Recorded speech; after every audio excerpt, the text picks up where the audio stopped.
6லிருந்து 10 வரைக்கும் முத்திரை எப்படி சொல்லணும்னு நம்ம பார்த்துக்கலாம். இப்போ 6 அப்படின்னாக்கா, 6 முகம் ஆன பொருள் நீ அருள வேண்டும் அப்படின்னு சொல்லுவோம். இப்போ 7 என்ற எண்ணை எப்படி சொல்வீங்க?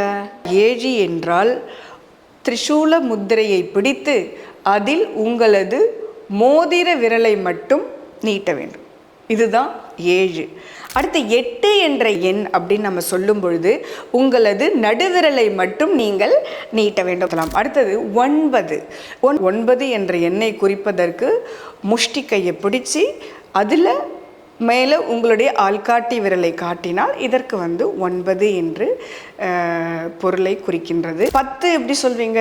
10 அப்படின்னாக்கா முஷ்டி கையை பிடிச்சி அதில் கட்டை விரலை மட்டும் 10 இந்த முத்திரை. அப்போ 6லிருந்து 10 வரைக்கும் என்ன மாதிரி முத்திரை பயன்படுத்தணும்னு இப்போ நீங்கள் தெரிஞ்சுக்கிட்டீங்க.